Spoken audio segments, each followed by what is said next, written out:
Bu videomuzda, Antik Yunan'ın en büyüleyici sanatçıları olan Sofilos ve Kleitos'un eserlerine göz atarak, arkaik dönem sanat dünyasında neden bu kadar önemli bir yer edindiklerini birlikte keşfedeceğiz.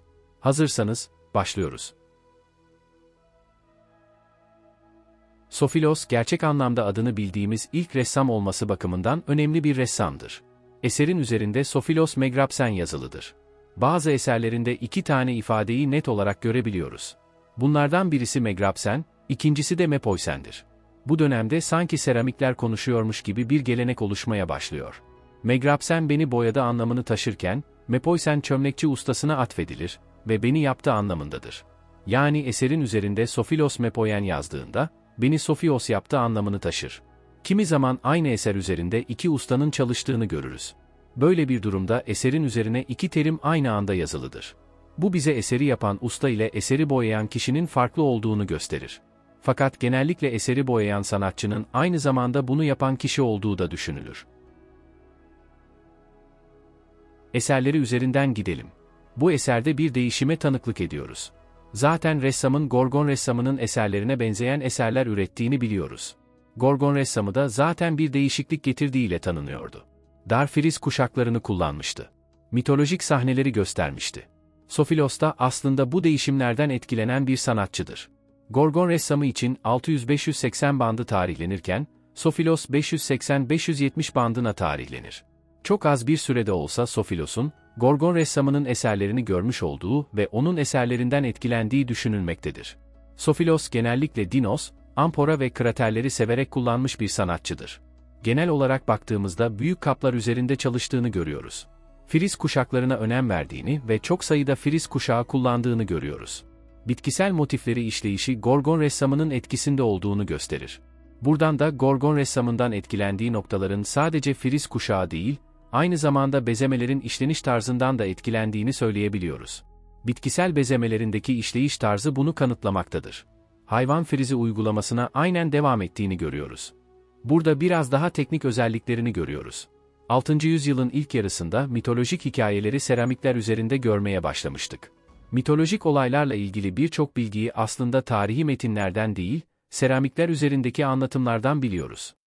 Ressamın en popüler eserlerinde mitolojik hikayeler vardır. Savaş sahnelerini pek görmeyiz. Bu, daha çok dönemin siyasi ve politik konjonktürü ile ilgili olmalıdır. Seramikler üzerinde anlatılanlar halk tarafından beğenilen, tercih edilen hikayeler olmasa, tercih edilmez ve satışı söz konusu olmazdı. Dolayısıyla dönemin popüler anlatıları demek ki bunlarmış. Şöyle düşünelim. Hepimiz evimize almak istediğimiz bir tablo ya da bir eserin üzerinde, bizim için anlamı olan bir şeyler olmasını isteriz. Demek ki 6. yüzyılın ilk yarısı için konuştuğumuzda, aslında çok büyük bir savaş yokmuş ve bu nedenle seramiklere yansımamış diyebiliriz. Seramiklere genellikle mitolojik hikayeler yansımış. Sofilos, daha önce çok uygulanmayan bir şey deniyor. Kadın figürlerinin işlenişinde dış hattı kontür tekniğiyle veriyor ve içini beyaz boyuyor. Erkek figürleri siyah figür tekniğinde yaparken, kadın figürlerinin dışını kontür tekniğiyle yapıp, detayları beyaz boya ile veriyor. Bunu neden yaptığı aslında tartışmalıdır. Siyah figür tekniğinde detaylar kazıma ile veriliyordu. Bu teknik aslında Sofilos'un bir buluşu değil, bu da Korintos kökenli.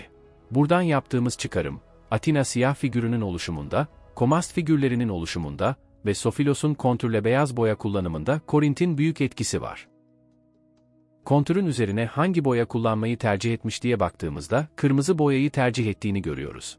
Kırmızı boya daha çok ön plana çıkmış. Buradaki en büyük ayrıntılardan biri de mitolojik hikaye. Seramikler üzerine mitolojik hikaye anlatımı çok popüler. Sofilos'un önemli bir eseri olan bu Dinos'ta friz kuşağı sayısı fazladır. Bu bakımdan Gorgon ressamına çok benzer. Frizlerde karışık yaratık, mitolojik hikayeler işlenmiştir. En üstteki mitolojik sahnede Teytis'le Pelios'un düğün sahnesi anlatılmaktadır. Ana sahne üzerindeki kurgu, kabın tamamına yayılan bir tanrılar alayıdır. Düğüne gelen tanrılar resmedilmiştir. Sofilos burada her tanrı figürünün yanına, o tanrının ismini yazmıştır. Böylece bu düğüne katılan tanrıların kimler olduğunu net olarak bilebiliyoruz. Dolayısıyla bu eser bir mitoloji kitabı gibidir. Bunu gerçek anlamda ilk kullanan ressam, Sofilos'tur. Esere bakalım. Eser, en üstte bir mitolojik hikaye, onun altında karışık yaratık hayvan figürü, Onun altında yine karışık yaratık hayvan figürü şeklinde devam eder. Aşağıya indiğimizde ise, zincir şeklinde antemyon bezemesi, karışık yaratık ve hayvan figürü şeklinde devam ediyor. Sahnedeki mitolojik anlatıdan sonra yaptığı dar frizlerde, çok sayıda figür kullanmış. Yani kombinasyonun karışık yaratık, hayvan ve bitkisel bezeme şeklinde olduğunu görüyoruz. Bu kombinasyon algısı net bir şekilde Gorgon ressamına benzer. Eserin üst friz kuşağında Sofilos'un ismi bulunmaktadır. Figürlere baktığımızda, kadın figürlerinin detaylarının beyaz boyayla verildiğini görüyoruz. Sahneye sağ üst köşeden baktığımızda kapıda elinde kentarosuyla gelen misafirleri karşılayan Peleus'u görüyoruz.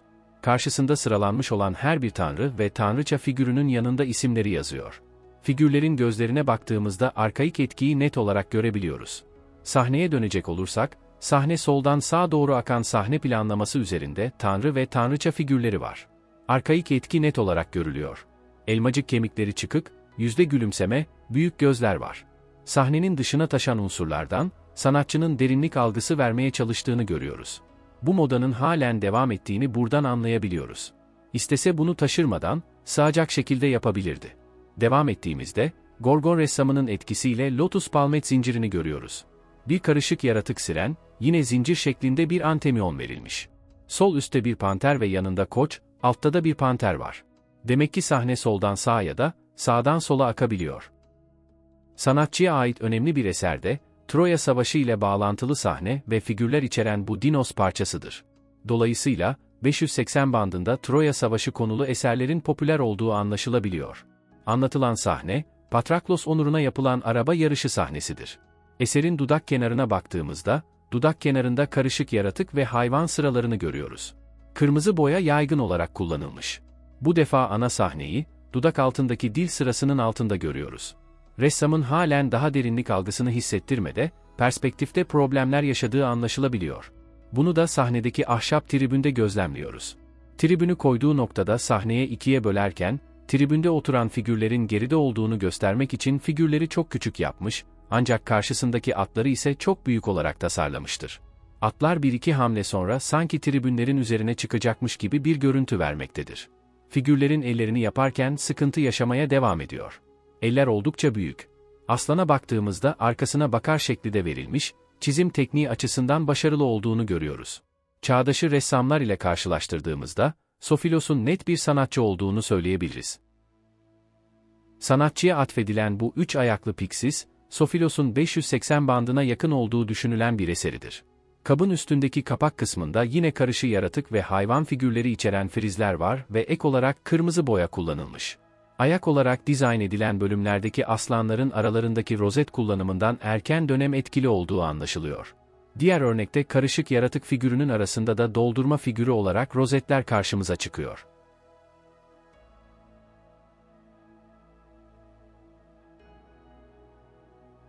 Kleitas dar friz kuşağı algısının en önemli figürlerinden bir tanesidir. Eserlerinin üzerinde genellikle adı yazılı olduğu için eserlerinden adını net olarak bilebildiğimiz bir ressamdır. Kleitas ressamının en önemli eseri olan François Vazos'unda da olduğu gibi bazı eserlerde eseri hem boyayan hem de yapan ayrı ayrı belirtilir.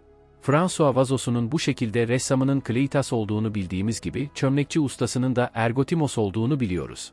Özel üretim olan bu eserin, çömlekçisinin ve ressamının ayrı kişiler olduğunu görüyoruz.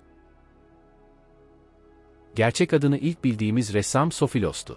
Demek ki 580 bandından sonra gerçek adını bildiğimiz ressamlarla karşılaşıyoruz. Bu dönem ressamlarının genellikle 5, 10, 15 yıl eser verdiğini görüyoruz. Kleitas da aynı şekilde 10 yıl eser vermiştir.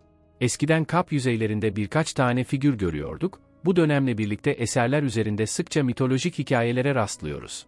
Eserlerinden de anlayacağımız üzere 580-560 bandı Atina için savaşla bağlantılı bir durum değil, daha çok mitolojik anlatılar var. 570-560 bandında da bu durum devam etti ve ressamların eser repertuarı genişlemeye başladı. Uzun hikayeler devreye girmeye başladı. Kleitas'ın en önemli eseri olan François Vazos'u, aslında bir mezar hediyesidir ve sağlam olarak bulunmuş ancak müzede korunurken bir görevli tarafından yanlışlıkla kırılmıştır. François Vazos'u denilmesinin sebebi Alessandro François tarafından bulunmuş olmasıdır. Eser 66 cm yüksekliğindedir ve kap formu volütlü kraterdir. François vazosunda friz sayısındaki artış dikkat çekicidir. Sofilos ana sahneyi kabın dudak kenarının altına yerleştiriyor, daha sonra da karışık yaratık ve hayvan figürleriyle bir friz kuşağı tasarımı oluşturuyordu. Fakat Kleitas, François vazosu üzerinde bunu yapmadı. Kabın her bir yüzünde dar filiz kuşakları tasarladı ve burada mitolojik hikayeleri anlatmaya çalıştı. Bakıldığında mitolojik anlamda kabın tamamına yayılan tek bir sahne görüyoruz. Bu sahne yine çok popüler olan Peleus ve Thetis'in düğün alayı sahnesidir. Sofilos kadın figürlerinde kırmızı boya ile dış hattı çizip, içini beyaz boya ile dolduruyordu. Sofilos'un bu tekniği Korintos etkili bir tekniktir. Kleitas'ın da Sofilos'un yanında eğitim gördüğü düşünüldüğünde, kadın figürlerini tasarlarken kontür tekniğini kullandığını ve içlerini beyaz boyayla doldurmaya devam ettiğini görüyoruz. Demek ki o zaman için bu çok moda ve bu tasarımı devam ettiriyor. İlginç bir noktada aslında bugüne kadar volütlü krater hiç görmemiş olmamızdır. Eldeki bilgiler erken tarihli ilk volütlü kraterin bu eser olduğunu söylüyor. Daha önce hiç kullanılmamış olan yeni bir formun kullanılmaya başlamasının sebebi, değişim arayışı olarak görülebilir. Buradaki amaç, pazara yeni bir ürün sunarak, pazarı ele geçirmektir. Dolayısıyla ortaya çıkış süreci bununla bağlantılıdır. Bu eserin İtalya'da Floransa'da bulunmasından da zaten, 580 bandından sonra Atina'nın pazar payını genişlettiği çıkarımını yapabiliyoruz.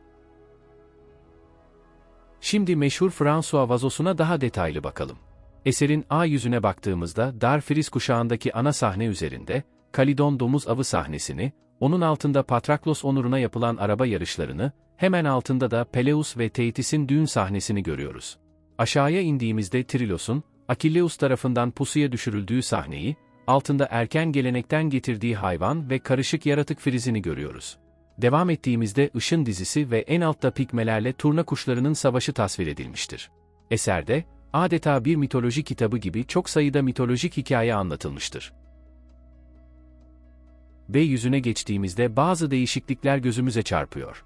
Ana sahnede Theseus'un Ariadne ile birlikte Girit'ten dönüş yolculuğu, altında ise kentaurlarla Lapitlerin mücadelesi anlatılıyor. Aşağıya indiğimizde kabın her iki yüzeyini de kaplayan tek sahne olan Peleus ve Thetis'in düğün sahnesini görüyoruz. Dolayısıyla bu volütlü kriterde ana sahnenin kabın omuz kısmına işlendiğini net olarak söyleyebiliriz. Önceleri ana sahne genelde kabın dudak kısmının altındaydı, ancak artık tasarım değişti. Devam ettiğimizde düğün sahnesinin altında Hephaistos'un Olimpos'a dönüşü sahnesi, altında yine karışık yaratık ve hayvan frizi ve en altta da yine pigmelerle turnaların savaşı tasvir edilmiştir. Bu eseri Sofilos'un Dinos'u ile karşılaştırdığımızda bu esere daha fazla zaman ayrıldığını net olarak söyleyebiliriz. Kleitas bu eseri yaparken neredeyse her bir figürün üzerine, o figürün ne olduğunu da yazmıştır. Belki de siparişi veren böyle istedi, bunu bilmemiz mümkün değil. Kabın kulp detaylarına baktığımızda bu bölümlerde mitolojik hikayelerle süslenmiştir. Kulp kısmında üstte hayvanlara hükmeder şekilde bir Artemis tasviri, altta ise ölen Akilleus'u taşıyan Aias gösterilmiştir. Artemis'i kontür tekniğinde resmetmiştir. Figüratif açıdan baktığımızda figürleri Sofilos'e göre daha ince ve uzundur. Kleitas ayrıca çizim tekniği açısından daha başarılıdır. Yazısı da daha düzgün, dolayısıyla el becerisi daha iyidir diyebiliriz. Kalidon domuz avı sahnesinde katılanların hepsi erkektir. Katılan tek kadın figür olan Atalate kontür tekniğinde çizilmiş ve içi beyaz boya ile doldurulmuştur. Daha dar bir bantta çalışmasına rağmen başarılı çizimler yapmıştır. Figürleri ince uzun yapıp, kadınlarda beyaz boyayı kullanırken, doldurma motifi olarak da rozetleri tercih etmediğini görüyoruz. Perspektif algısının tam olarak oturmadığını, Theseus'un Ariadne ile birlikte Girit'ten dönüş yolculuğu sahnesindeki geminin altında karaya doğru yüzerken verilen figürden net olarak anlıyoruz. Figür neredeyse gemiden büyük çizilmiştir. Çünkü figürün teknenin önünde olduğunu göstermeye çalışıyor. Hareketli sahneleri resmetmeyi seviyor, bacaklar incelmeye başladı. Demek ki dönem modası değişti.